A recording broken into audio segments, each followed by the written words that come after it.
Assalamu alaikum. Welcome to this live stream. Today, we're going to be discussing what happened during the communist invasion and rule in the country of Afghanistan. With me is a prominent Afghan journalist, brother Ahmed-Waleed Kakar. He has a interesting role to play currently with what's going on in terms of the news that we're getting. And also, prior to this, you can see his articles on Afghan Eye. I'm going to leave it to him to do a brief introduction into who he is, why this topic is important to him. This is something which affects many Afghans, even though they were born after the withdrawal of the Soviet forces in 1989. Yet it's something which has deeply scarred the nation. So hence why, generations are going to be speaking about this even into the future. So welcome, Brother Ahmed, to the show. Assalamu alaikum, support. Thank you for having me. Wa alaikum salam. So, Jazakallah khair for coming at such short notice. I mean, this is something which I previously discussed with one of my friends, Hamidullah. I sent you that video as well. I think it was last year. He was talking about the communist rule and the sort of things which actually happened. And so let's get into first your interest in the topic and you as an Afghan journalist, what you do. Sure. So, with regard to my interest in the topic, I'll just because it's relevant, I'll give a brief background of myself. So, I was born in the UK. Both of my parents are Afghan, and my father actually came here in the early 80s. My father was actually involved in the resistance to the Soviet occupation. And that resistance started, it actually predated the Soviet invasion all the way to 1978 when the communists first launched their coup d'etat. So for myself personally, just like for millions of other Afghans, this is really and truly the beginning of our story in exile or abroad, whether that's in Pakistan or the United Kingdom or in the West. The story actually starts in the late 70s, about 2 decades before I was born, but that is where it starts. And it starts there because that is essentially when what we know, or to be synonymous with Afghanistan at the moment, sort of a broken society, a broken economy, a scarcity of food, breakdown of state-society relations, that all sort of has its roots within the Soviet period, within the period of the communist coup d'etat. And that isn't to say that Afghanistan prior to the communist coup d'etat was some sort of lovely utopia where everything was okay, but there was sort of a function. There was a modicum of functionality for society and how the state interacted with society. And whilst it had its shortcomings, by and large, it worked to some degree. And the back of that system was broken with the communist revolution and the following Soviet invasion and occupation.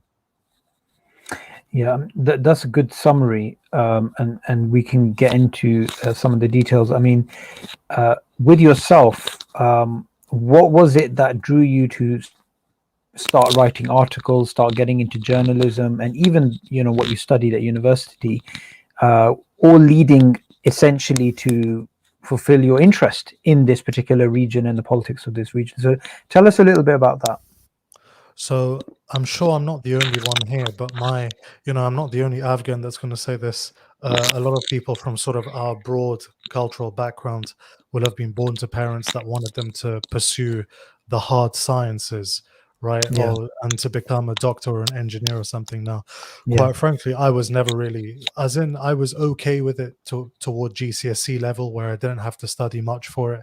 Towards A levels where you actually had to commit and be interested, it just wasn't working.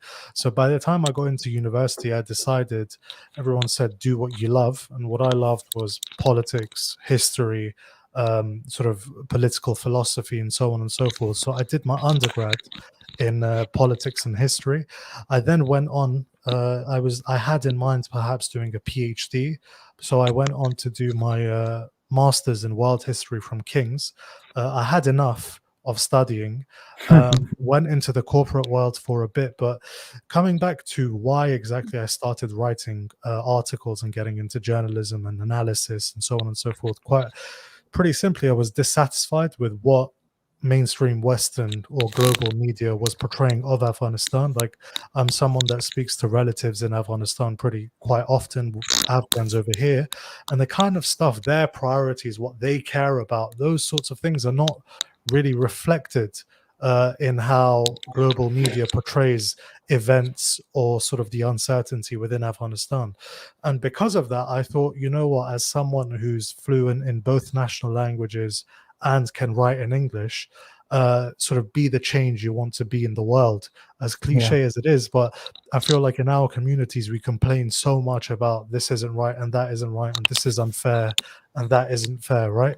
But there's very little sort of proactive effort. So for me, it was, once again, it's going to sound cliche, it was my own sort of rebellion. I was like, I have more to offer than a lot of the journalists out there. It's just that I don't have the correct opinions or views that align with sort of the predominant narratives or what policymakers want to hear. Yeah. So that is essentially the reason in which I sort of according to which I started writing, reading, becoming prominent in the public sphere, with everything that comes alongside that. Yeah. That makes a lot of sense. And also, um, you have to take sort of initiative as a leader. You see a gap, you see a niche, you see misinformation, disinformation. I mean, we've definitely seen a lot of that recently. And even, I mean, you spoke about the Western narrative, but to a large extent, we can say people who supposedly are representing the views of Afghans usually have agendas, and some of the prominent figures that we find, they are not actually giving you a broad picture of what's going on. They'll focus on these sort of niche areas and fall into old cliches. So yeah, you decided to do something about this, and you can't understand contemporary politics for any country, let alone such a complex region like Afghanistan, until you understand this history. So let's get into it. I'm in the chat. Someone saying that there's some sort of background noise. If anyone can comment, if anybody else can hear that, then maybe I can hear it as well. okay. I That think may it's your headphones touching your okay. your. I'll have to hold it like this. I think. Then it'll. Can you hear that rattling now? Is it gone? No, I can't. So it's this. It's a rattling sound. So yeah, I mean, let's get into, I think, the period just before 1979, because that is a very crucial period. I mean, I found it's such a fascinating period in terms of the entire world. You have the Iranian Revolution happening. You have all these different types of The siege of Mecca. siege of Makkah, absolutely, and you've got all these uh, landmark events, and shockingly, to the entire world's surprise, you had the invasion in 1979, which no one expected. Even intelligence agencies talk about this, like no one expected this to happen. So if you can go a little bit into that. Sure. So, I mean, as a historian, right, I'm going to try not to be annoying and throw it back too much. But the story, I'd say, somewhat starts in. I'm going to whiz through from about 1963 to 1973. So, in 1963, the king. Sorry, in 1964, rather, the king sort of promulgates this constitution, which is supposed to be landmark. It's supposed to grant women liberties. It declares Islam as the state religion, parliamentary elections are held, and so on and so forth. And in this time, a number of political parties, youth organizations, predominantly situated in Kabul, they spring up. And these sort of reflect the newer generation and the younger intelligentsia of Afghan society. So you have sort of your religious, what you would call in the West, the religious right, in the form of an organization called the Muslim Youth, and they by and large came about in response to the communists. Now the communists were formed for sort of formally, they were instituted as a party in 1965, and so what happened was that the king's cousin was sidelined in this 1 decade of democracy that existed in Afghanistan, this 1 decade of constitutionalism. So in 1973, the king's cousin launched a coup d'etat against the king and declared a republic. And this king, his name was Dawood Khan, and in launching this coup d'etat against his cousin, what he actually did was he allied with communists, with a faction of the Communist Party, which now when we look back, we're like, we know how communists feel about royal families. This guy, as a prince, launched a coup against his cousin, allying with communists. And so essentially what he was trying to do was to gain as much support for his sort of vision of progressive politics to sort of modernize Afghanistan as he wanted it to happen. But before long, he started to feel a threat from how predominant the communists were in his administration and started to crack down on them. So it was as such that in about 1977, he had a meeting with Brezhnev in Moscow, and Brezhnev told him that he resented the fact that NATO advisors were in Afghanistan. And this president, Dawood Khan, told him that, you know, these things were the prerogative of the Afghan state, that Afghanistan was independent. And from there on, the following year, due to a variety of different events that will take ages to get into, Dawood Khan, alongside 18 of his family members, was killed in what was called the Saur Revolution. It was called Saur because according to the Iranian Afghan sort of calendar, that was the month, roughly corresponding to the 27th and 28th of April.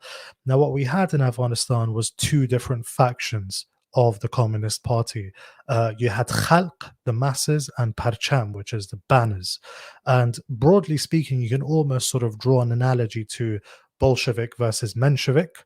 And so what we had in Afghanistan were the Bolsheviks took power. So Parcham were more apprehensive about a violent takeover of power, whereas Khalq sort of thought that this was the time that was needed. And the Soviets, funnily enough, would advise Khalq on saying, you know, you guys need to be more accommodating, you need to be more inclusive, because the two factions themselves had a lot of infighting going on, and Khalq were halfway through a purge of their comrades in Parcham. So the Soviets, ironically enough, were basically advising the Khalqis to be more accommodating, more inclusive, less abrasive, less radical. And what was being said back to the Soviets was, well, Lenin did not accomplish the revolution with clean hands, and it took you guys 5-6 decades perhaps to create your own socialist society to which we look up, which we revere. We're going to do it in about 5 years, right? And so because of that condensed time period, what followed was that the measures that were enacted to sort of realize that ultimate goal were very radical, and they set in motion a chain of events that ended up with the Soviet Union invading Afghanistan on the 24th of December 1979. And what's in, yeah, Jazakallah khair for giving that historical context. What's interesting about this is the shifting allegiances. So, as I'm sure you're going to get into, when they did do the invasion, I've forgotten his name. The president who was holed up in the presidential palace. Fazlullah Amin. Fazlullah Amin. I believe he loved lobia soup, right? And it was apparently poisoned, and he had Soviet doctors who were trying to save him when actually the Soviet special forces were trying to kill him. I mean, this is just some really like Game of Thrones on steroids, essentially, right? Yeah, exactly. So essentially what we had, so bear in mind, I mentioned that there was the coup on the 27th, 28th of April, 1978, and the invasion in December 1979. So you have about a year and a half, right? Now, in this year and a half, we had two Khalq leaders, one of whom killed the other by suffocating him in the presidential palace, or smothering him with pillows. Now, the first leader was a man called Nur Muhammad Taraki, who was actually a personal friend of Brezhnev's, and who was, in typical communist fashion, he had a personality cult created around him. He was sort of known as the great leader, the genius of the East. the bands that accompanied him wherever he went. And he was a personal friend of Brezhnev's, and he was actually suffocated in the presidential palace, which makes the current presidential palace probably not a very pleasant place to visit. But that's besides the point. But what the Nur Muhammad, who was the first president, essentially in the months immediately following the coup in 1978, there are a number of things that changed pretty drastically. Now, for everyone listening, what's really important to realize is now, but especially back then, the rural countryside of the country was very isolated and remote from the center. So what happened at the center had very little bearing on what happened on the countryside. So when the coup was launched against Dawood, and even with 18 members of his family dead, as crude as it sounds, for people in the rural countryside whose concerns are much more bread and butter, it's, tough cookies, the game is the game, right? Now, but the problem came about in that the state, or the communist state right now, had inherited a government in Afghanistan whose central apparatus was the strongest that the Afghan state had ever been in its history, right? It enjoyed a level of resources, it had amassed a level of power that we had never seen and probably have never seen ever since, even with all of the US support for the previous regime. Now, what this state started to do was start to enact its agenda, which was obviously rooted in ideology. So the flag was changed. There's a lot of controversy about the flag right now. It's coming from people that back this flag change. So the tricolor flag was changed to a red one, like the Soviet Union, a new national anthem. In sort of breaking from historical continuity, any sort of official announcements would usually start with Bismillah ar-Rahman ar-Rahim. That was omitted intentionally. And so what you had was a change to the national curriculum, and then we had a series of decrees that were issued Yes. from this. Yeah. So just on that point, because you made a important point. I mean, you mentioned that obviously when state TV would normally begin off with Bismillah Rahman Rahim, and there would be some, you'd get Islamic sloganeering, definitely. What we find is it's not just the case that it was omitted, and that itself is a signal. There's a very interesting video online that my friend Hamidullah was showing me, where one of the communist leaders actually mocks it. Yes. And this is unbelievable. That's Hafizullah Amin, by the way. The So president. he says Bismillah ar-Rahman ar-Rahim, and then he kind of laughs and he says, "Oh, this is what they would say," or something along those lines. So it was a mockery. So the antipathy toward religion was very pronounced, and whilst there was a lip service paid toward the religion, privately we know that Nur Muhammad Taraki was telling the Soviets, "Don't worry, the mosques will be empty within the year," right? But what also happens, and I think this has parallels to a lot of sort of one-party states that we see today that follow a similar kind of ideology. I guess I'll get to that in a bit. But we saw a series of decrees, okay, and these decrees were rolled out sequentially. So the first decree, well, I mean, it's not the first, but one of the decrees was decree number 6, which said that which regulated rural mortgages and debts, and which cancelled debts in the countryside. Now, bear in mind, like I said before, the state never really overtly and directly interfered in the countryside. What it preferred to do was to rule through, or have its power diffused through, tribal elders, village elders, religious elders. We had people called sort of Khan, Malik. Sort of one of my ancestors was known as Ala Qadar, so of a specific alaqa, which was a specific district almost. He would be representing and liaising with the people on behalf of the king, and vice versa. So what this was supposed to do was to displace the system of governance that existed, which was very informal, very casual, but that worked somewhat. So debts were cancelled, rural mortgages were cancelled, which meant that following this, rather than, this was sort of paraded as being liberating for the peasants and so on and so forth. But once you've unilaterally cancelled people's debts, and you've regulated rural mortgages or loans to almost impossible feats, then it's really difficult to actually get credit, right? Which actually pulverized the agricultural sector. Another thing, Decree number 7, for example, regulated marriages and bride prices. So what it did was that it defined marriage very much in accordance with how we would understand it in the West, or maybe not in the West right now, but maybe about 50 years ago, as the nuclear family. So in Afghanistan, as a kinship or family sort of oriented society, marriage is not between two individuals. Love marriages was even rarer, right? It sounds nice, but it didn't really happen. Marriages happens between clans, between two different networks. But what this did was they actually defined marriage as being between one husband, one wife, which is also problematic because of how polygamous society is, and their children who were unmarried. And finally, there was a land reform which basically said that uh, large, essentially large land holdings in Afghanistan were rare to begin with.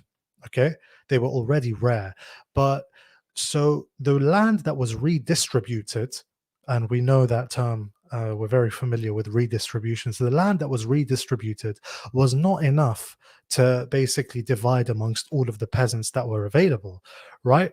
And so what was basically the intention of all of this was not some sort of noble intention towards uplifting the peasants and whatever, even though terminology, almost like Stalin's terminology against the kulaks and collectivization and what happened in Ukraine and the genocide there, that terminology was used, but essentially what was aimed at was eliminating every competitor to the state in social relations. So tribal elders, khans, maliks, ala qadars, and later on, of course, we saw teachers, university professors, business leaders, tribal elders, Maoists, basically anyone that could compete with the state in terms of commanding some level of influence in society was essentially the attempt was to exterminate them. Now, obviously, whilst I did say that the state at this point was the strongest Afghanistan has ever seen, it wasn't strong enough to enact these reforms. So what it did was it relied on brutality, okay, in order to compensate for the lack of capacity that it had. It started to rely on brutality. Now, this is another problem we have with applying or transposing a Western sort of system of thought onto societies that are not Western, right? So, whilst the sort of terminology of kulaks and the oppressor and the oppressed classes were used, what actually happens was that peasants actually joined their lords or their landlords. So they joined their khans and their maliks and whatever, because it's almost like better the devil you know than the devil you don't know. And the devil you don't know now has a really, if you're an Afghan peasant in the late 70s and you probably haven't gone to school, what you've realized is the devil you don't know in Kabul, the communists in Kabul, have a really weird ideology, are very intolerant and very brutal. Whereas the devil you do know, who is your landlord, okay, he's actually protecting you from the encroachments of the central state, and you've enjoyed some modicum of a relationship with him for years. And that obviously was, they were actually put off allying with the state and their own, they were put off their own liberation because of how offensively anti-religious the central state was. And that was obviously compounded as well with defections from the army, because the army, soldiers in the army were being told that, you know, they were having their Allahu Akbar, their religious slogans removed, beards being heavily discouraged, starting to interrogate people with beards who did pray, so on and so forth. And that is essentially what kicked off the rebellion that precipitated to some extent the Soviet invasion and worsened the conditions so much that Brezhnev eventually decided that we need to invade and prop up a puppet communist regime in order that Afghanistan doesn't fall into the hands of the reactionaries. And that's a very concise summary, and it's very important for the viewers to understand that when we juxtapose what was happening with the ideal communist scenario, which is you give the land to the peasants, peasants get happy, peasants rebel against their masters, you get the cultural revolution sort of thing, you know, where the people are rising up and they're taking on the idols of the old. But here you have every level failing in terms of the predictions from a communist perspective. So you haven't ignited class warfare, which what they were trying to do. You find that the classes which were being uh, freed from the communist perspective, they were, collaborating with the people that are supposedly oppressing them.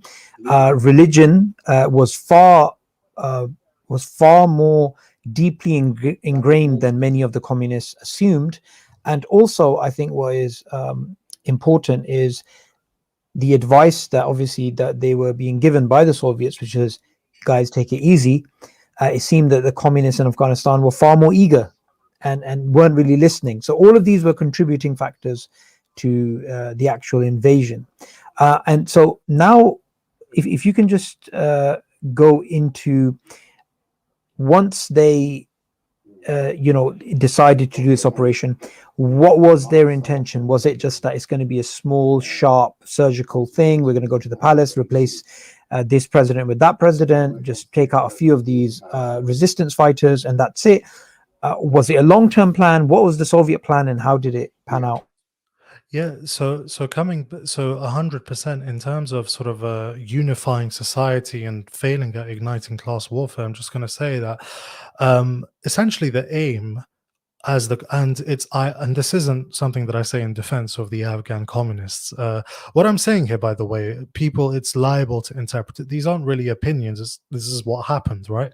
But it was ironic for the Afghan communists in hearing the Soviet advice, because they were thinking, you got where you are doing what we're doing right now. And that was using the state apparatus to destroy every bit of influence from society that wasn't the state, and then reintroducing the masses to their liberation and to be re-educated, and after that progress would be achieved. And by the way, that re-education is something that we hear a lot of more in contemporary times from other communist states as well, and I think there's a parallel and an observation to be made there. But I think when it came to the Soviet invasion, like you said earlier, they tried to poison Hafizullah Amin, who'd killed Brezhnev's bestie essentially, and who wasn't obedient enough. And they did that through a variety of different means. So what the actual invading force was called was limited contingent. Okay, limited contingent. And what it was basically intended at doing was, first of all, overthrowing Hafizullah Amin, who was so extreme or so brutal, the Soviets almost suspected him of actually being a CIA plant, because they thought, how is it possible that someone can screw up Afghanistan so badly unless he's a CIA asset and he's working to undermine us? So they came in and they actually killed Amin, his family, in the presidential palace, and they brought in the head of the Parcham faction I mentioned earlier, a man called Babrek Karmal. And Karmal, a lot of these communists gave themselves really sort of ostentatious names. So in Pashto, Karmal means like the friend of the manual laborer almost.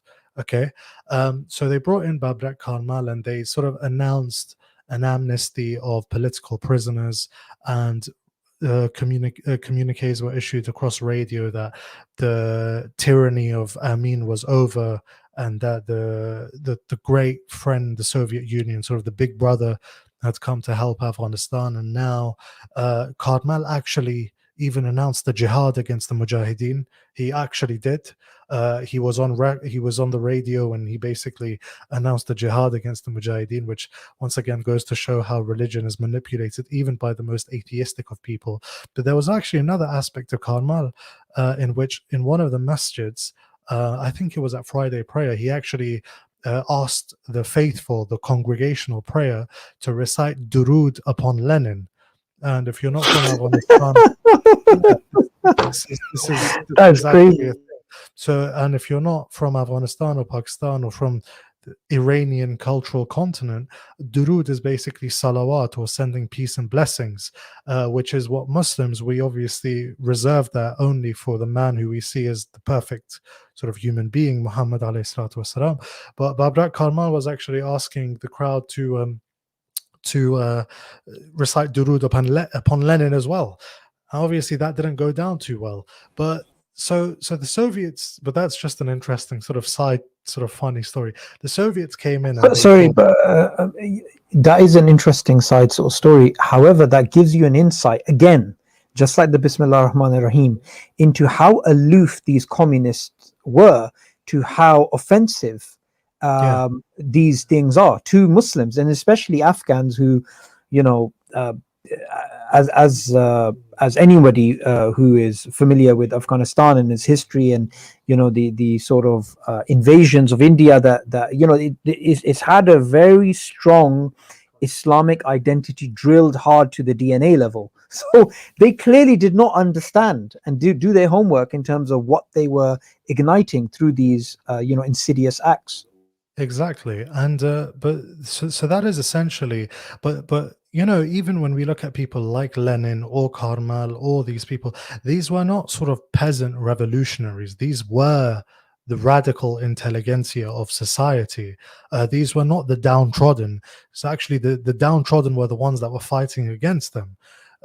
So Karmal, and like I said, there was this announcement of this amnesty. About 2,000 or so political prisoners were released, and but things essentially remained the same. And by this point, the insurgency was crippling the country. So under Taraki, we actually had an uprising in Herat that killed about 25,000 people. Army units were defecting or mutinying. And bear in mind that uprising in Herat that killed 25,000 people, Herat at the time had a population of about 150,000. Okay, so just to bear in mind how significant the loss of life on a proportional level was.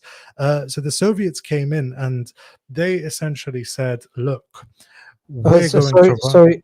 Yeah. sorry, Ahmed. Just before that, I think the Herat uprising is significant in its brutality and the tactics used by the atheistic communists against the Muslims. I think if you can go into a few details about it, because this is really shocking stuff. I mean, it this was was their it was first. Yeah, it was basically carpet bombing on steroids. Initially, the Taraki had actually asked the Soviet Union to send in their forces, and the Soviets said no. So what had happened in the uprising was it had been provoked predictably by religious sensitivities and feelings, local sort of religious elders, I believe even some peers, right?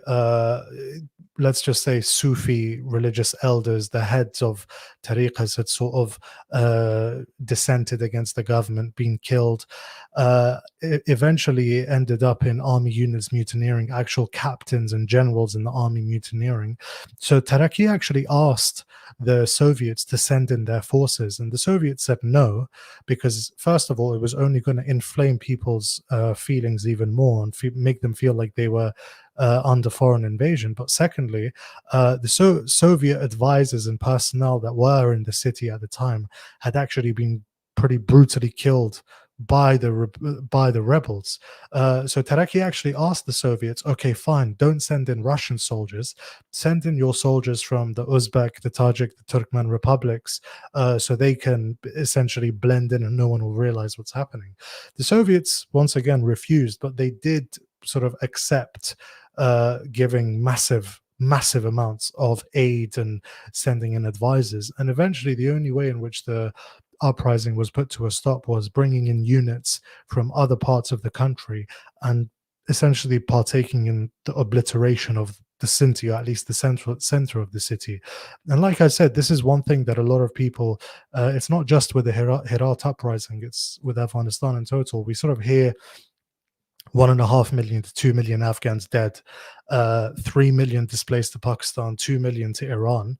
And if we put those together, we're getting about 7.5 million people off the top. So about 6 to 8 million people, depending on if your estimates are conservative or not. Now, our pre-war population was about 16 to 18 million. So when I said at the beginning that this was the war that broke the back of Afghan society, I wasn't exaggerating, because a third of the population was either killed or displaced. But we'll come back to Karmal. Essentially, the Soviet Union's understanding was that the Khalqis, Taraki and Amin, had screwed things up majorly, and now we're going to run the war, albeit through Karmal. And Karmal, even according to his own allies, was essentially someone who drank copious amounts of alcohol and was a womanizer, and wasn't actually that interested in governance beyond the ideological aspect of it. So the Soviets embarked on a military strategy, political strategy, intelligence strategy. The military strategy was basically, the countryside is so vehemently opposed to us, that we actually need to embark on a mass bombing campaign to depopulate the countryside. Okay, which you could, you could in some way construe that as almost being genocide, depopulating mass amounts of territory. So it wasn't unheard of, not just for mines to be placed in innocuous places, but wells were poisoned, right? Wells were poisoned, lakes were poisoned, lakes in which sort of Afghan villages had usually gone fishing for trout and things like that, they were poisoned. I remember speaking to Mazen Beg on my podcast as well, and he said that in the 90s he visited a well in Khost that was still poisoned, right? Subhanallah. So it was still poisoned. So the intention was very clear in basically wreaking as much hell in the countryside, flushing as many people out as possible, so that the guerrillas would not be able to blend in amongst the people as they were. Secondly, the So, political, so yeah, sorry, just on that point, uh, I just wanted to highlight how significant this was. Poisoning wells in a society which is mainly rural and is dependent upon agriculture, and you basically poison a well, you destroy an entire ecosystem. People cannot work, they cannot live, you displace people, and it's not like they can just go to the nearest town and this type of thing. I think what's important to highlight here is something I was just reading earlier before the live stream, that Muhammad Hassan Karkar, from your tribe, or your region, he basically said that the Soviets, because they couldn't control the what's it called, these rural regions. So they basically, essentially, from what I remember of the quote, he said they decided to just commit genocide against the rural population. I mean, that's all they could actually end up doing, just punishing civilians.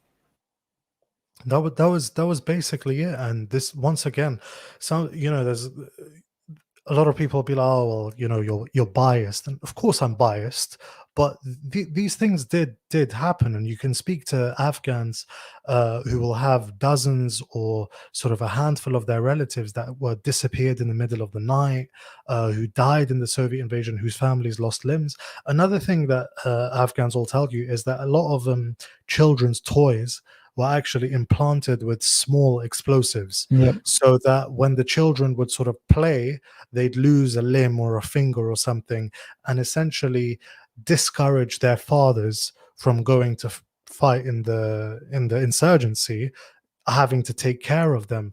Rape was used. It wasn't to the extent where you can say it was set policy, but it was heard, and it happened a lot as well. And once again, this was all intended because the Soviets realized that to control the countryside as well would require a mass amount of resources. The second best option for them, in order to pacify the country, was to depopulate the countryside.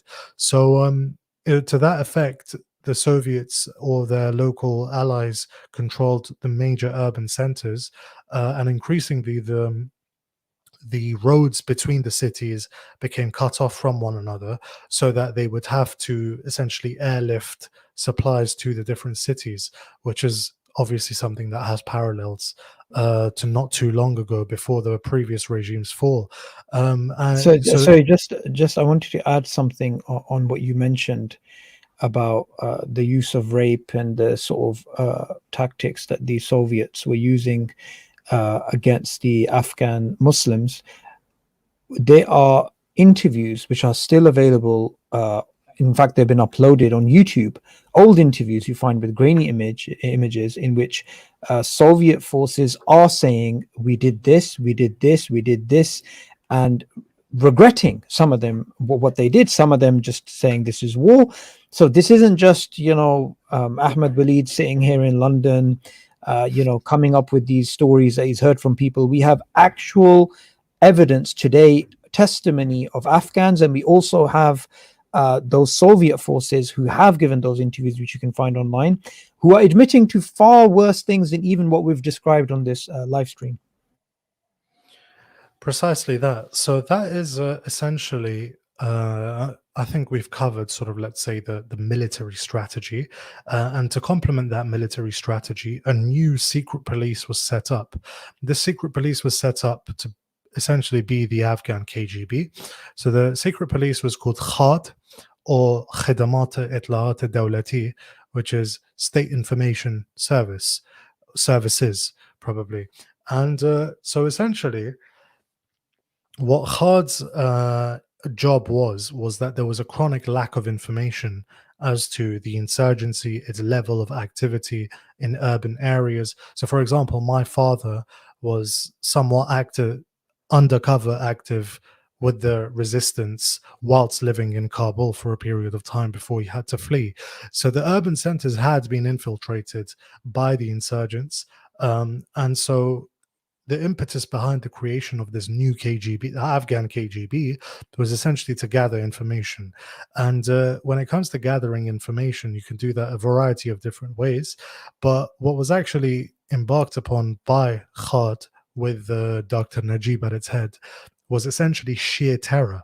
So we spoke about Dr. Najib in our previous podcast as well, but essentially the stories of, and this happened obviously during the Khalqi, the pre-Soviet era as well, but it obviously happened after the Soviets came as well. Mass stories of disappearances, thousands, tens of thousands of people missing. Mass graves are unearthed in Afghanistan until this day. People buried alive, people tortured. So the principal prison in Afghanistan was a principal called Policharki. And initially, when it was created to house about 4,000 to 5,000 inmates. It was actually the idea for it had come about from the king, who wanted it to sort of be a rehabilitation center for small-time criminals to learn trade and crafts and go back and contribute to society.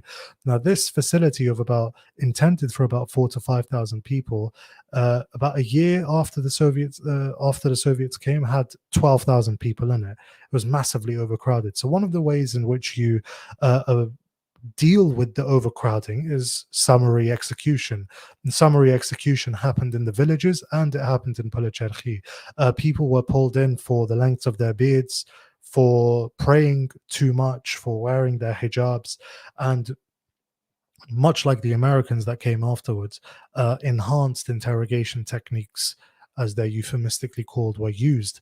Now, I don't know if you want me to go into them because it may sort of affect your platform and get you in trouble with YouTube. We did it on our show, but what do you say, Sabur? Do you give me... What I would say is that there's plenty of hooks we've given for people to research this further. Okay. And some of this is quite graphic. And what actually happened, Ahmed, to one of the videos I uploaded, is YouTube put this thing where you have to sign in to watch the video, which obviously reduces the number of people that can learn. But there's definitely enough information you've given us, Jazakallah khair, for people to understand this was essentially a war upon Islam. This was nothing short of a fully fledged campaign to destroy the villagers and their way of life and their ancient system and the traditional systems of the Afghan society. I think what I'd like you to get into is the education. In terms of the religious aspect of it, there's just one thing that came to mind. So one of the forms of torture, and this isn't graphic, by the way, this won't get the video sort of sanctioned, but one of the forms of torture was, once again, something you hear with the Americans as well in Guantanamo, is specifically religious prisoners would be forced to listen to deafeningly loud volumes of music as they were tortured. And their torturers, it's often said that their torturers would sort of drink alcohol in front of them, mock them, taunt them, the usual, where is your God now, what's your religion now, and so on and so forth.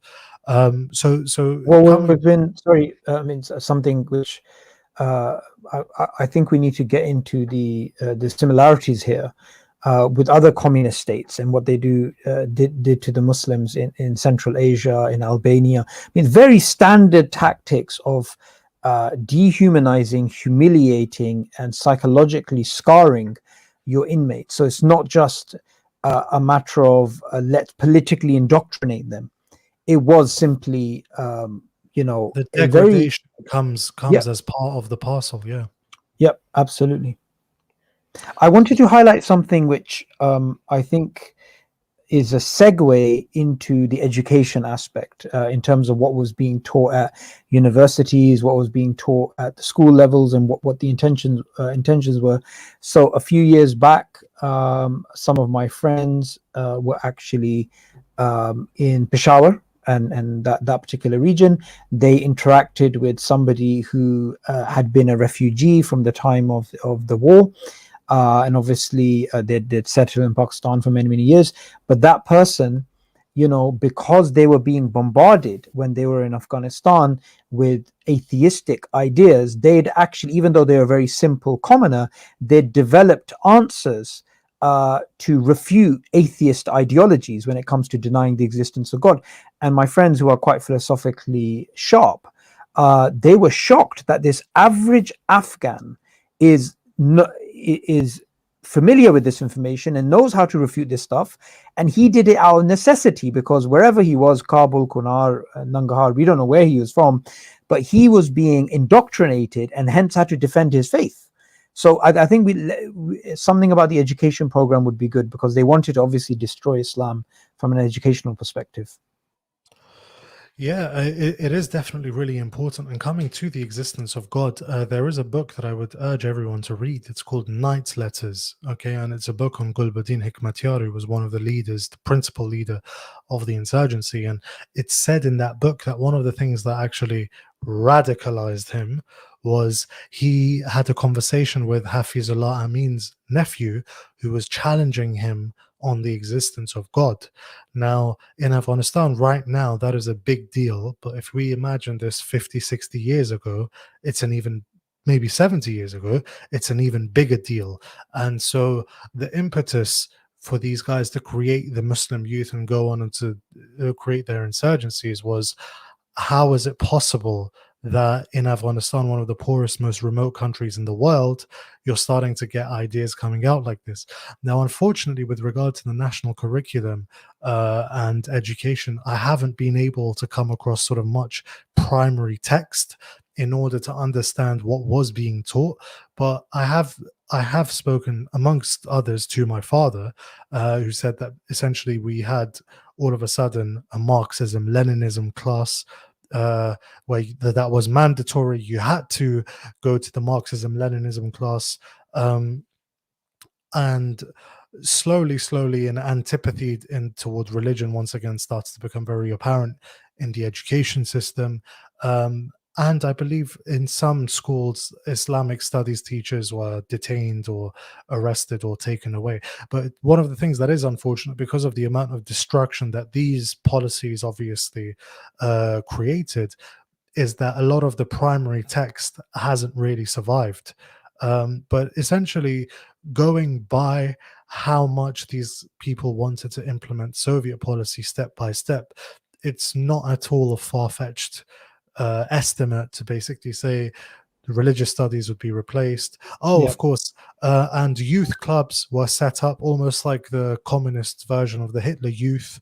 Those existed, and they were taken on sort of camping trips where they were indoctrinated with things, ideas about class warfare and workers' Mm. rights and so on and so forth. Well, Um, feminism as well. There was a big feminism, push, I think. Yeah.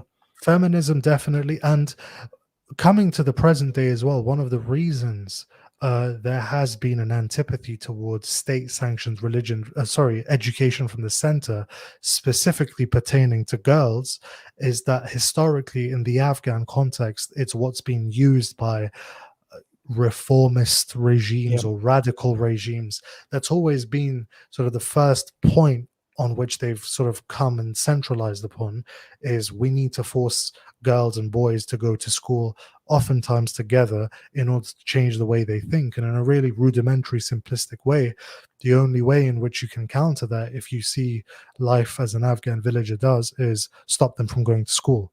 Yeah.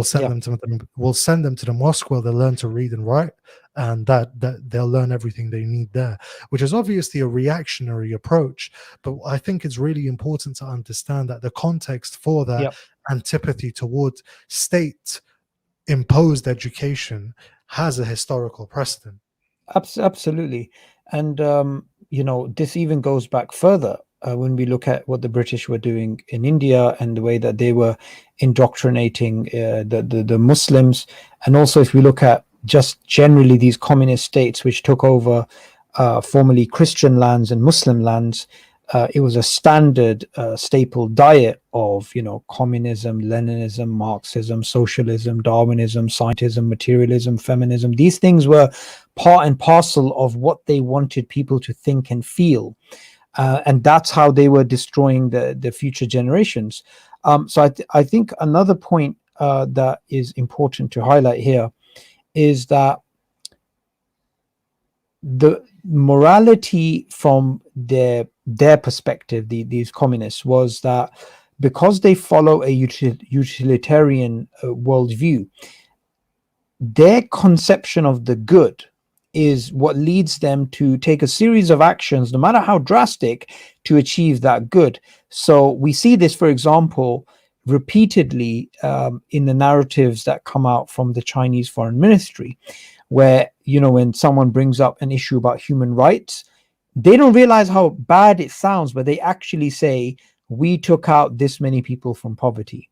They repeat that narrative. I'm not sure. Of course, you focus on the Afghan Pakistan region, but Something within that Imran Khan has been very loud in praising. yeah, yes, indeed. And it's shocking because that is not a sufficient answer. If someone's asking you about human rights, they want to know, how are you going to deal with a particular issue? You're just being told repeatedly, look, it's for the ultimate good, which is this utopian society. And yesterday, when we were having this long discussion, you did mention the ultimate good, from the comprehensive good from their perspective, and that's their paradise on earth, and they're willing to basically do anything to achieve that. I mean, yeah, the book that I quoted earlier, Night Letters. So in that, once again, I'm going to tell everyone here, you have to read that book, okay? Sabur, including you. I may borrow you my own copy. But in any case, there's a conversation that's relayed in that Hikmatyar had with a young Dr. Najib, okay? The secret police chief and later president of Afghanistan that the Taliban killed in 1996. So in that conversation, it said that Hikmatyar told Najib, look, our country, if we continue down this path, we will become like one of the Central Asian republics, satellite states of the Soviet Union. And now, bearing in mind, once again, sort of there's a very strong element of nationalistic pride in being an Afghan, of sort of defending your country against superpowers. Dr. Najib actually said, so what? Okay. The Central Asian states are in a better situation than us. Now, here's the question we have to posit. According to which metric or benchmark were the Central Asian states better than Afghanistan? So if you're a religious person, right, you will say, actually, they're not better than Afghanistan at all, because religion's been uprooted from society. Forced Russification, people are speaking Russian, they're disconnected from their culture, right? That's a very religious sort of cultural perspective of looking at it, and it's valid. Now, if you're Sorry to just cut you off. There's a really funny tweet that your colleague at Afghan Eye put up about this, which is, while the poor Afghans were fighting away, the liberal, educated Afghans wanted to enjoy their sharab in the West in peace. Like you do have this, huge. It's a massive gap. But Yeah. now here's the thing, right? So we can essentially establish as a matter of fact that the Central Asian republics were not better than Afghanistan, at least when it came to religiosity and culture or indigenous culture. What were they better than Afghanistan in materially. Okay, that is something that even a religious person would not be able to deny. Yes, the Central Asian republics were doing better than Afghanistan materially. Now, the fact that Dr. Najib saw the situation as such means that he viewed the entirety of the situation, good or bad, through a material lens. Yeah. Okay, and now if we have, and then later on you see him in power and his allies in power, the question arises from that perspective, from the material perspective, if the ultimate achievement is a society that's materially better off, is there something morally reprehensible about killing any opposition that may be held towards that society? And the answer is no, Yeah. right? Because that is the ultimate good, right? These people are burdensome. These people are inhibiting the ultimate good. And Yeah. so, if that is the sole metric by which you view society, then of course you're going to have the countryside being bombarded, people's beards being put on fire, mass torture, all of those sorts of things. Those are just don't hate the player, hate the game Yeah. sort of way of understanding it, right? Absolutely. And this is a good segue to talk about essentially um, morality from an atheistic perspective. Because, firstly, I mean, we have these sometimes abstract conversations between Muslims and atheists when it comes to morality. But here we have a live example of when atheists did have power over a Muslim state and what they actually ended up doing. And as Muslims, for example, you know, we have a objective that say is good in Islam. However, the means do not justify the ends do not justify the means. So, for example, say if somebody wanted to say, look, in the future, these people are going to be the children of this person, this Hindu or Christian, whatever, are going to be Muslim. So I'm going to force this person to convert because even though they are being forced, their children will accept it, and their children after the Islam doesn't accept that. Islam, will respect human dignity, human value, and these types of things. So you couldn't just use the ends to justify the means. But here we have this strong communist ideology being indoctrinated alongside its background belief systems of materialism and socialism and Darwinism and scientism and these things. And these are being literally forced down the throats of people who, are very simple, are living very agricultural lives. They haven't been exposed to many, many different things. I mean, I wouldn't be exaggerating here because I know some Afghans, and we sometimes crack some jokes about just certain things about how cultures are so different. And subhanallah, some of these areas, they don't know who is in power. You have these remote villages which live out so far from central government. They wouldn't have electricity, they wouldn't have internet. They would live lives in a way that they wouldn't even know what's happening from the outside perspective. Even when it comes to, say, the parda or the covering and this type of thing, people, it would be impossible for somebody to even imagine that their daughter or their sister or their wife or somebody in their family, some woman in their family, would be talking to the opposite gender. That'll just be unthinkable. And from these very conservative societies, to force them into the Soviet utopia of taking off the hijab and free mixing and all of this type of stuff, it was like coke and Mentos, right? It's just such an explosive reaction. I'm gonna relay to you a story that was told to me on the last episode of our podcast regarding Dr. Najib. Now, funnily enough, according to many sources, in the last years of his life, Dr. Najib actually became very religious and was even praying Salat al-Tahajjud at night. So that is from sources close to him. So, I mean, when it comes to atheism and being atheist and what, a lot of these people sort of reflected and, let's say, came back to Islam. Some went even further in the other radical direction. But the story that was told to me was that Yuri Andropov, who was the KGB chief and short-term leader of the Soviet Union, one day actually spoke to Dr. Najib in around 1982, whilst Najib was still the head of the secret police. And Yuri Andropov was basically saying, look, whenever I speak to Karmal, who's the president, he gives me this really fiery sort of ideological speech full of sort of Marxist terminology about how the reactionaries and the counter-revolution will be defeated. But what I'm seeing on the ground does not correspond to what Karmal is saying. So now I'm coming to you as the secret police chief. What is going on? And Najib told him, he said, when I was 12 years old, I visited my village in the southeast of Afghanistan. And I saw my auntie, and I went, and for those that don't know, in Afghan culture, the elders that you see, you kiss their hand. It's a sign of respect, deference.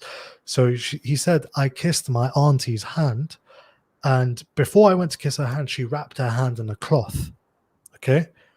And she said, look, now, and in Afghanistan, another thing as well that may come as a culture shock, you're seen as becoming a man basically in your early to mid-teens. There's no sort of teenage phase, and then you become a man when you're sort of 26 kind of thing, right? So she said, look, now you're becoming a man. It's not appropriate for you to kiss my bare hand. So Najib said, this is how conservative our society is, right? And in this society, we are going around teaching people about Marxism, dialectic materialism. We're encouraging them to send their daughters to schools. We're forcing their daughters to come to schools with boys. We're going around in their houses. Women are being raped. Women are being imprisoned. This is the situation that we have. So sort of even, and Dr. Najib, if you, I mean, going into him is a separate topic, but as destructive as he was in the course of his role in Afghan recent history, even some of these guys understood how radical what they were doing was. Unfortunately, it seems, though, that they didn't really care, because the ends ultimately justify the means. Yeah, absolutely. I mean, that's a really good story to show how what a black and white difference between the way society is and the way that they wanted it to be.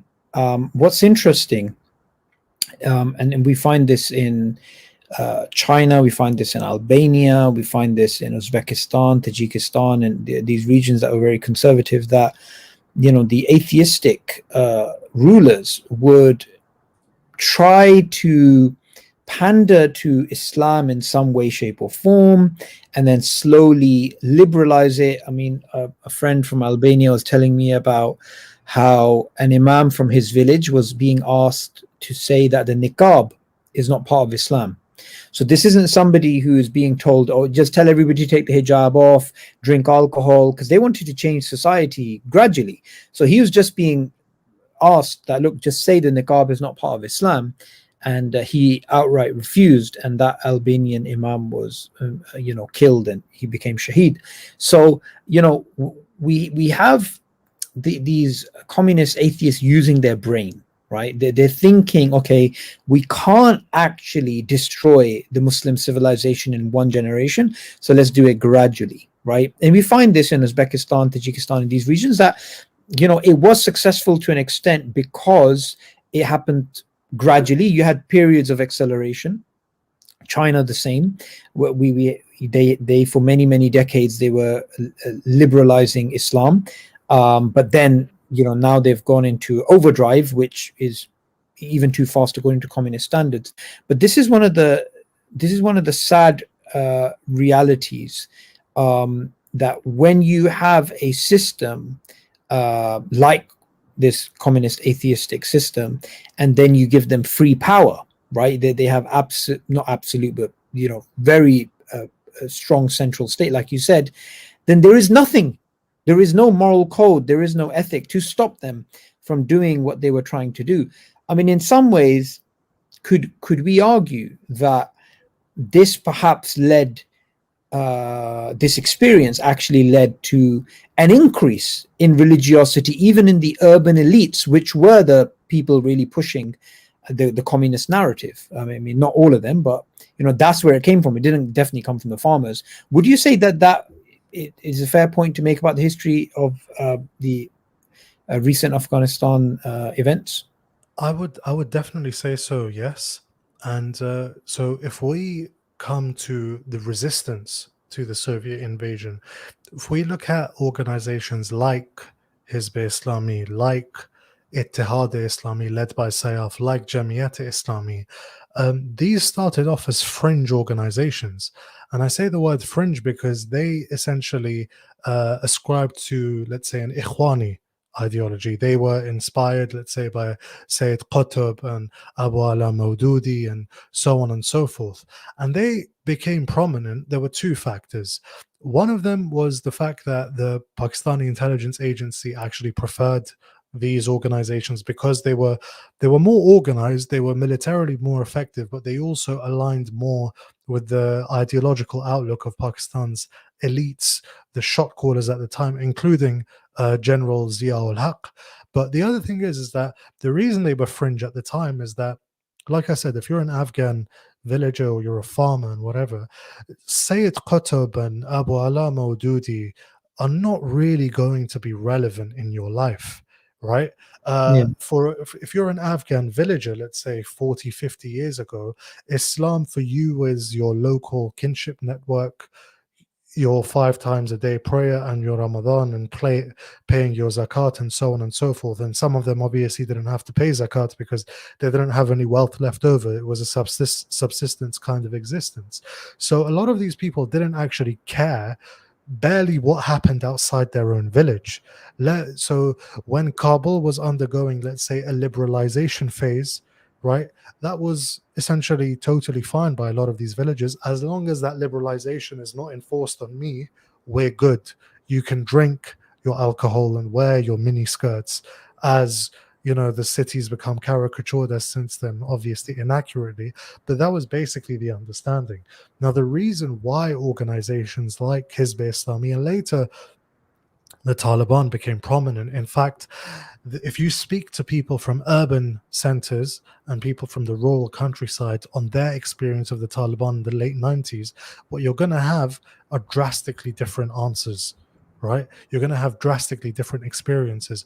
Why? Because the Taliban, in their rather simple-minded approach to the cities, basically saw them as centers of sin, centers where communism had been prevalent and people had become misguided.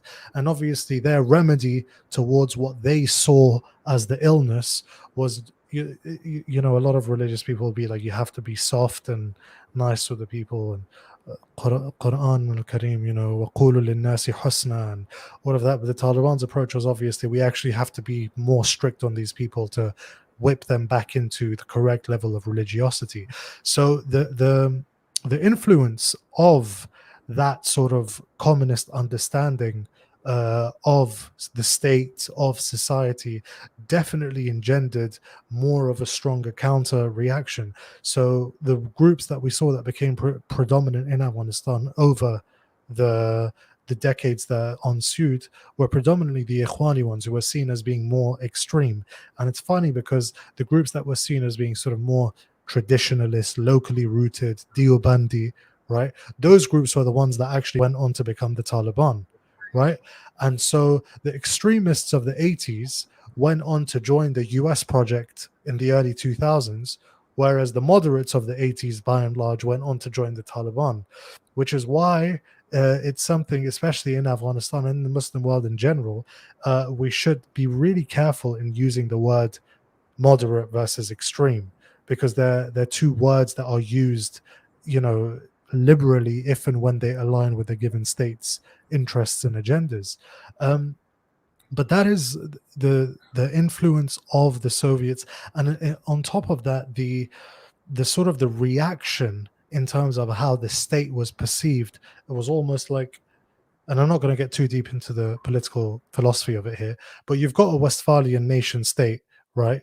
And now it's in our control. So now we're just basically going to slap and scribble Islam and graffiti Islam all over it. So it has to be an Islamic state with an Islamic this, and everything about the state has to be Islamic, when the state's the state in its very essence is European. And that's something that we're seeing that the Taliban are implementing at the moment as well.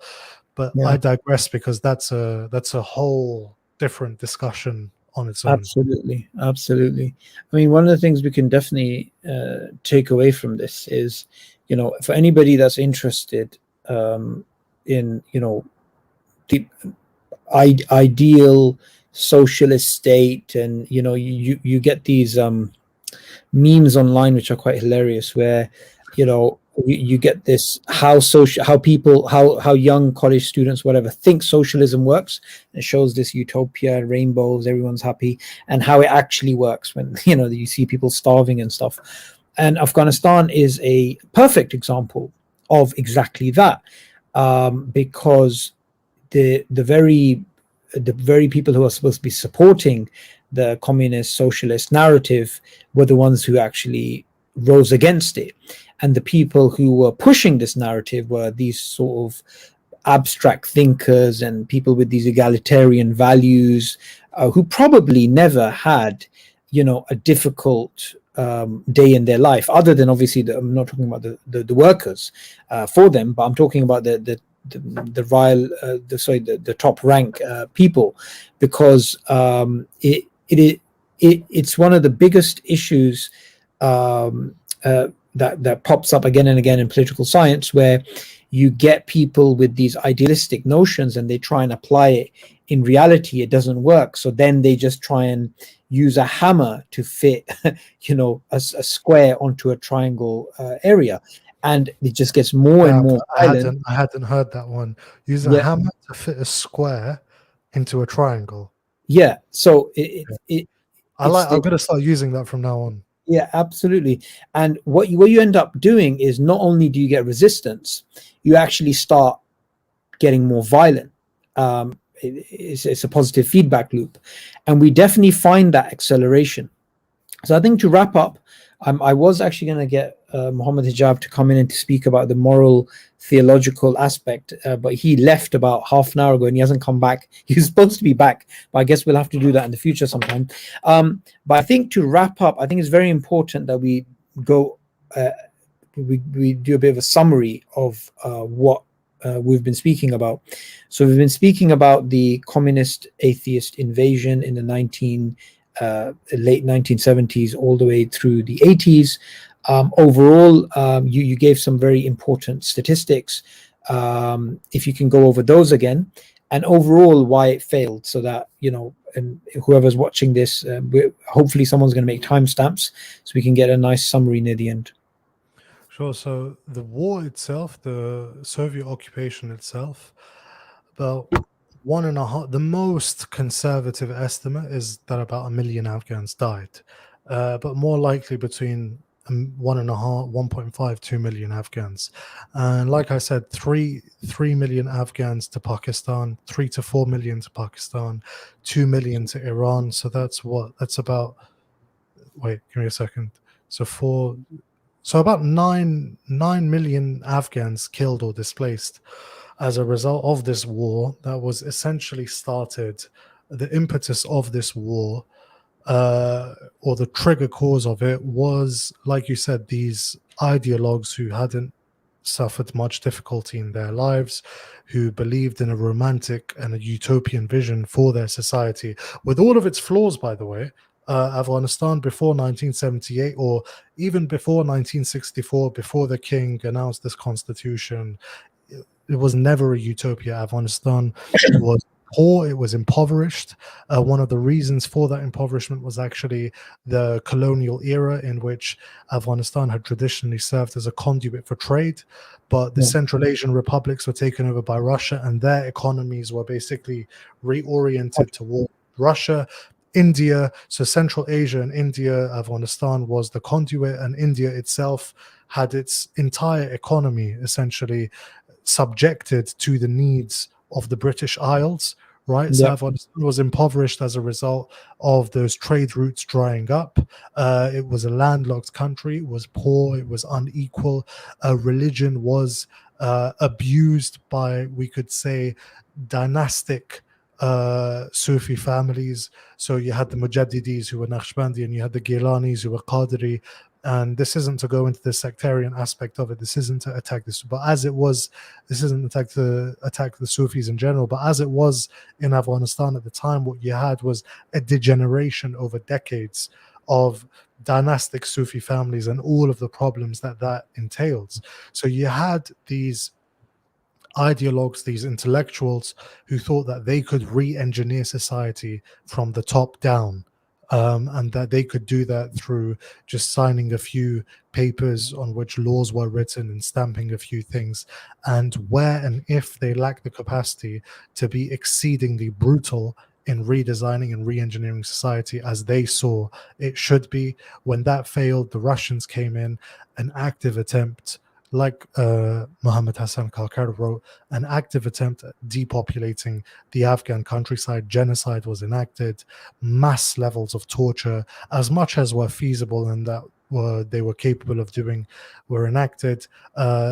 Education system was altered. It was all entirely a project from its beginning to make Afghanistan, to modernize as they saw Afghanistan and make it part of the 21st century, albeit aligned with the Soviet camp. And the end result was we actually had more of the toxicity against which the communists wanted to fight against in the beginning, in the form of groups that were problematic and had suboptimal ideas toward governance, right? All of those things put together. And if we really want to understand Afghanistan now, from the dire states of its economy to its pulverized agriculture, to its political elites, to its, the refugees all over the world, it's really incumbent on anyone to study and understand the period of the communist coup d'etat, the Soviet invasion and occupation, and what followed as a result of that. Absolutely, absolutely. And one of the things I think which is also important is, as a country, because of its location, its history, um, it is a political nerve of that region. So whatever happens has a shockwave effect, just like you would do in the human body or whatnot, all across the region, which is why you have a lot of eyes on it. And you guys at the Afghan Eye are keeping your eye on the ball. You are putting out regular articles. I mean, if you can go a little bit into what is the objective, what do you guys do, where can people find your work, and anything else you'd like to add about Afghan Eye. Sure. So, with regard to what our objectives are, I would say it's pretty straightforward. It's to provide a counter narrative to what is portrayed of Afghanistan in the world at large by global media. Now, why is that? Well, simply put, if we are the counter narrative, if the narrative was right over the last 2 decades, the last 4 decades, we wouldn't be where we are now, where the whole world is like, oh my God, look, we're now faced with starvation and a humanitarian crisis, and oh my God, the Taliban took over. If the narrative was correct, right, that stuff wouldn't have happened. So if you've been believing the narrative, if the narrative is something which you've subconsciously sort of subsumed, then it means that you've been surprised by the events that have unfolded. But I mean, we've obviously been around since about March 2020, so we don't have that much longevity behind us, partially because I'm 26. So if only I was 6 when 9/11 happened, right? But the point is that a counter narrative in the English language is needed, because the global media, the international audience, the global media caters to an international audience which likes very sort of skewed, one-sided ideological narratives. For example, during the last 20 years, we heard a lot about, random report, oh, there's a girls' kickboxing club in Kabul. What's going to happen when the Taliban take over? And for most Afghans, the concern is not being bombed or not having their house raided at night, right? And that sort of skewed coverage is essentially, that's not to say that girls kickboxing clubs are something that I'm opposed to, by the way. I'm a big fan of kickboxing. But the point is that in order to present a holistic picture of Afghanistan for what it is and not what it should be. So the aim is to for people to understand Afghanistan as it stands at this moment in time, not for what it's lacking and how a foreign invasion and how foreign money should be able to pave the way and to pave the way to the ultimate good, the ultimate utopia. That is essentially what we aim to achieve. Yeah. And if anyone wants to find our work, we're on YouTube, the Afghan Eye YouTube channel. We did quite a few live streams, which you attended, Sabur, over the last month covering the Taliban's takeover. We do podcasts on topics pertinent to Afghanistan. We have a Yeah. website, afghani.org, in which we do our political analysis and cover Afghan history, politics. And we're on Twitter as well, at AFGI or at AFGEYE. And so that is essentially what we are about. Brilliant. Also, I'd like to say, from a historical point of view, the video that you did on the Duran line was probably the best thing online. May Allah bless you for that. So that's, I mean, it's not just political; it's also history, and I'm sure there was a lot of effort and energy that you put into that. And it's important for everyone to know the history of the regions is tied to the politics. So until next time, for the audience watching, please go to Afghan Eye. It's grown substantially over the last couple of weeks. Alhamdulillah. And they are, I believe, not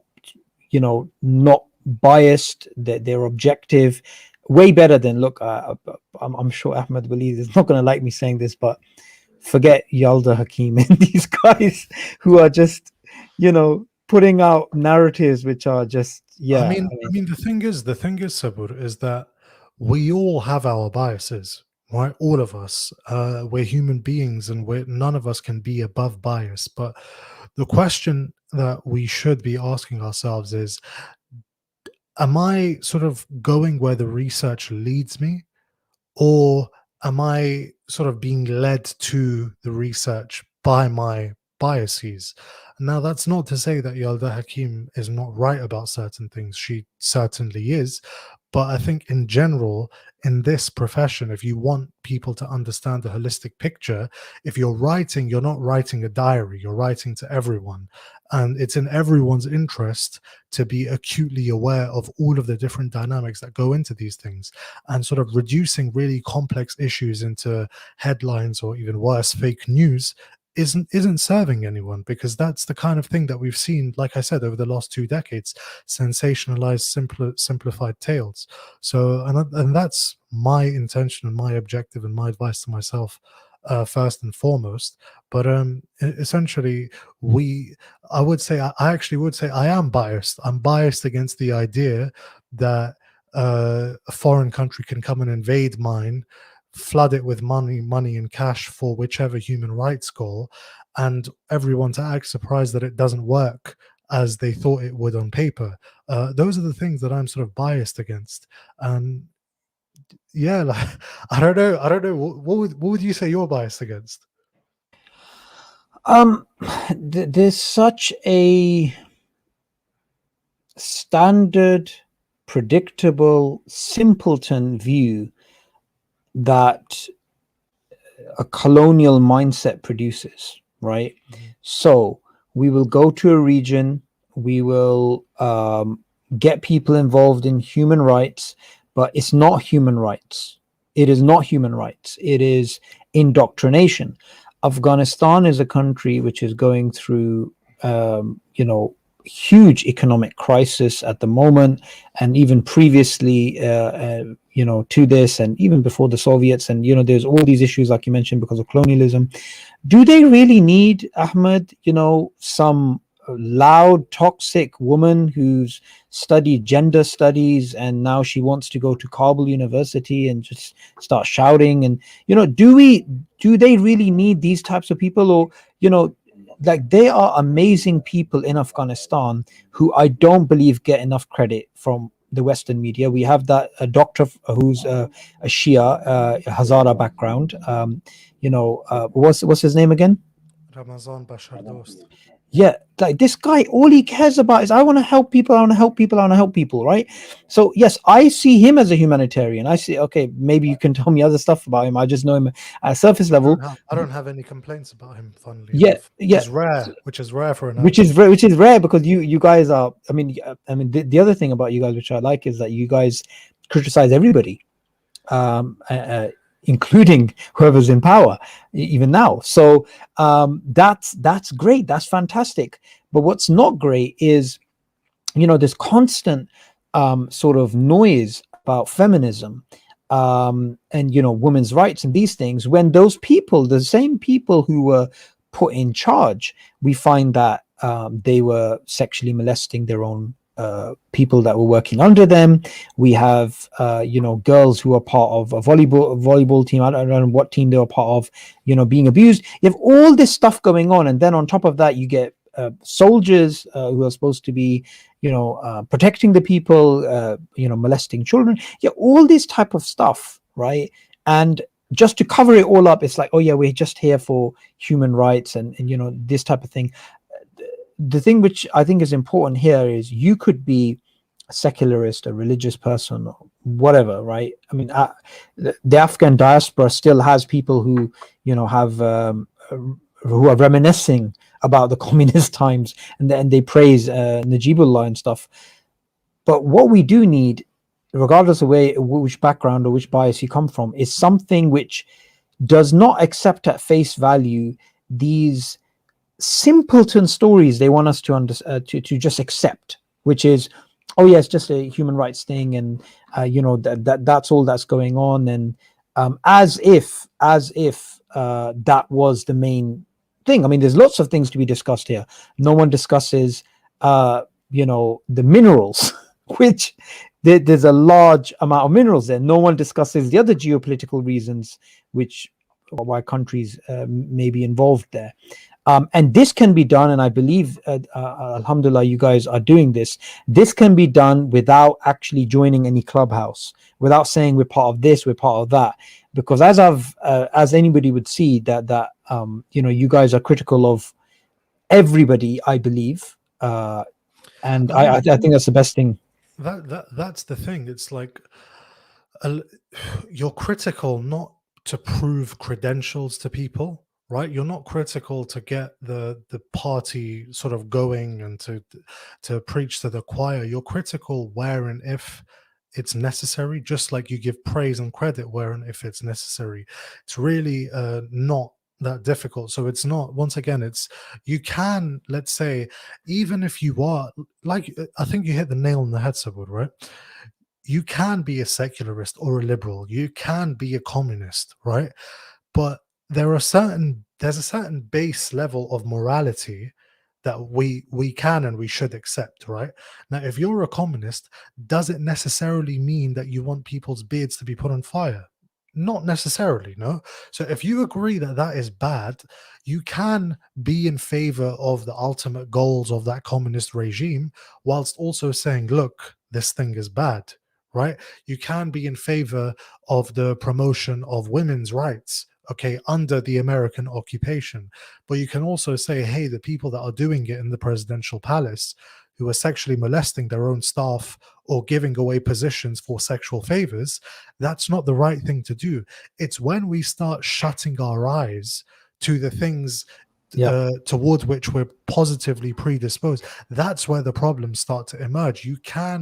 There are so many things you can be in favor of, but inevitably, because we're human beings, because human beings are riddled with flaws and faults and contradictions, when those start to emerge and are glaring you in the eye, you can't just ignore them.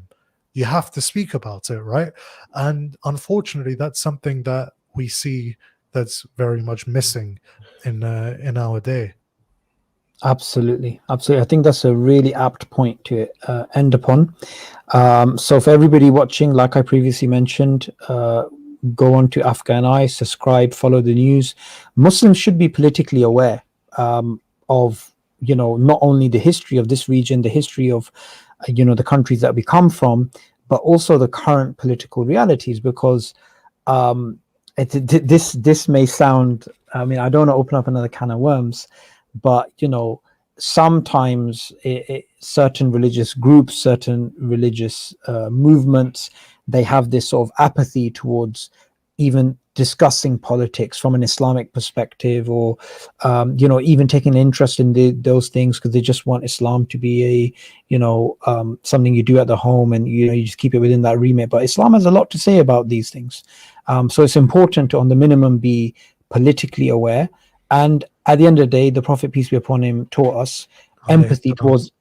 empathy towards other Muslims. The Muslims are one body, and how can you not be interested if there are terrible things happening?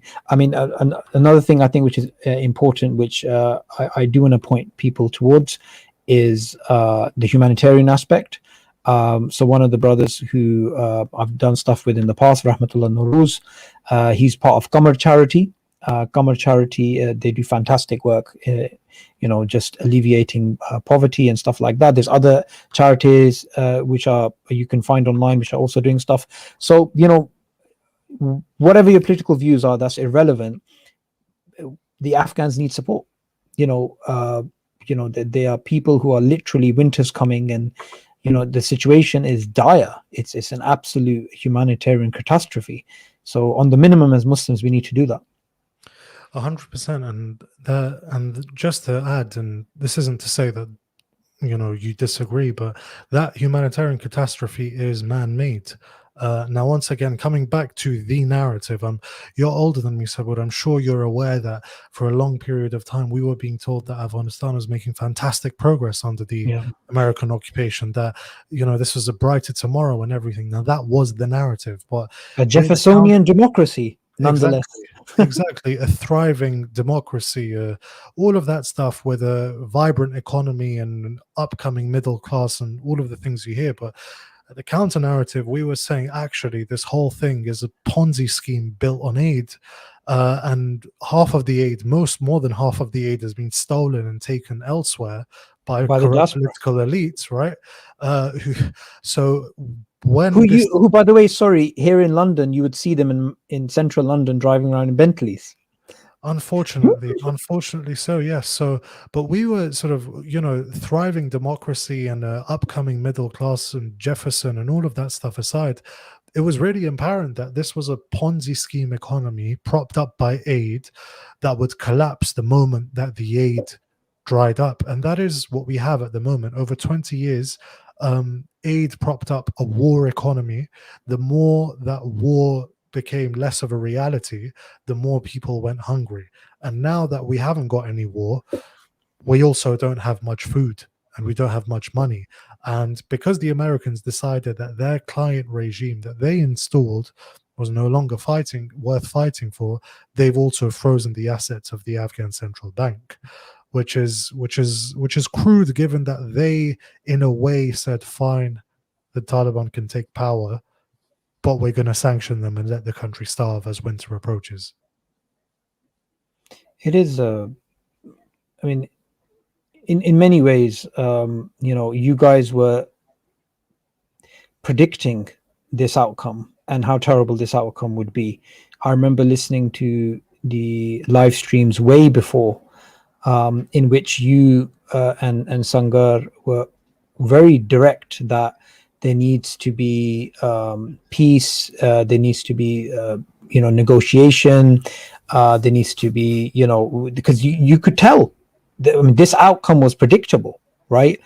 And sadly, it's come, and we found that there was basically no handover, no nothing. It's just that's what we were all hoping for. That's why the president fleeing the president was supposed to sort of give over a transitional supposed to be a ceremony. He fled, and when criminal gangs start coming out and looting people, you need a new police force. And we had an accident in which a new government emerged and the previous government collapsed, and we actually went through that accident live on YouTube, because no one was I remember, I was like, oh, the Taliban have sent their fighters from XYZ provinces to Kabul to secure the capital. I was like, wait, they're not fighters anymore. These guys are the police and the army, because the previous police and the army just basically evaporated. So yeah, it's been a very challenging time, sort of on a national sort of level, financially, politically, whatever. But Yeah. what I would say is that if and it's not a religious platform that I had, but on a religious level, if nothing else, just keep the people of Afghanistan in your dua. No, absolutely. And I think one more thing to add, this is something I previously said, and I've, many Afghan friends and they have different political views and stuff.